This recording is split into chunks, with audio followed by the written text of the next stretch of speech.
Good evening, everyone. My name is Nathan. I hope you're doing well. Today we're going to be talking about blue, white, red Geist, but we're going to be focusing on a budget version of the deck. I've been asked in the past, what can someone do to run a budget version of blue, white, red? And for a while I wasn't sure. It's something I wanted to work on, but I had spent a lot of time, trying to improve with the deck that I was playing. And here recently, a user by the name of Zev at my website, createnate.com, asked me again and said, hey, what can I do to build a budget version of blue, white, red? I'd like to run Geist of St. Draft. And I thought, it's time to go ahead and put some effort into answering this question. So this is the deck that I have come up with. Before we get too far, by the way, as always, guys, thank you for watching. Thank you for commenting. And if you like what you see here, please consider subscribing. I would greatly appreciate your support. So let's talk about the deck, and let's start with the mana base.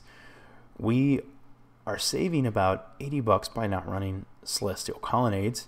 In fact, this is one of the more recent cards I think that can really help a budget version of blue, white, red. Having a tri-land in our colors really can help with mana fixing. We are running all of the new fetches, which are available much less expensively than the Zendikar fetches. And while the mana isn't as good as the typical blue, white, red version, it's not bad. There's some occasional awkwardness, but it's, I was able to cast my spells within a reasonable amount of time. We're not running more tap lands than the normal version. And I think, if we tweak the deck a bit more, we can probably tweak the mana base a bit more and get it even better. The deck operates both similarly and differently than the non-budget version. The way that it's similar is it's still an aggro control deck, and the first couple of turns are going to be spent most likely in a control role, unless you're playing something like a combo deck in which you need to get aggressive as quickly as possible. You're probably going to play a removal spell. If you're lucky on turn 2, you might mana leak something, and then you're going to try to turn the corner. Now this is where the decks actually differ in how they play. Because the non-budget version runs Snapcaster Mage, you're incentivized to hold mana up on your opponent's turn. That way, if things are going great and you have a resolved Geist, you can hold mana up, and if they play a creature, you can potentially play Snapcaster Mage and flash back a removal spell to kill it, then untap and attack with Geist and probably a Snapcaster Mage. And the other reason you're incentivized to do that is we have the other version of the deck runs Restoration Angel. Now, she works well with Snapcaster Mage in that if you don't have anything to snap back, you can conserve those resources and then end of turn cast Restoration Angel and then untap and attack with Restoration Angel and Geist of St. Draft. Since we're not doing that with Snapcaster Mage, we're not as incentivized to run Restoration Angel, even though there is a positive interaction with Geist.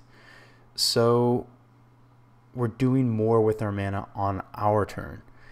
And if we're going to be doing that, then Lightning Angel is probably better than Restoration Angel because she also stays back to block.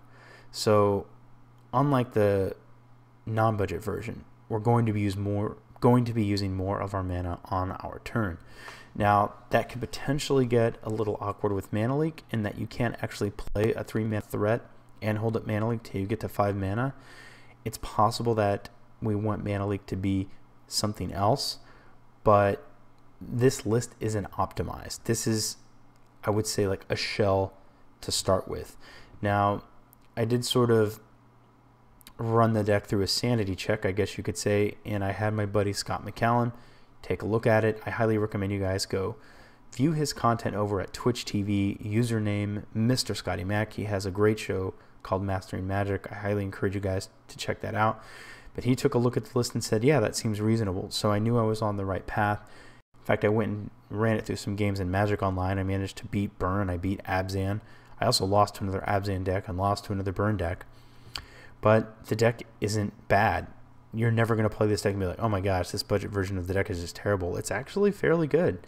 And it can apply a lot of pressure in the form of Geist of St. Traft, curving into Lightning Angel, curving into Thundermaw Hellkite, maybe following it up with another Mantis Rider and Burn.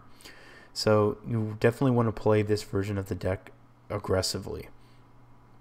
I think Remands would probably be better than Mana Leaks, but again, going for budget version of the deck.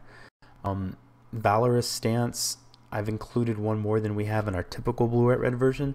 That's because we don't have Restoration Angel to save Geist, and I think that having more ways to give him indestructibility is relevant.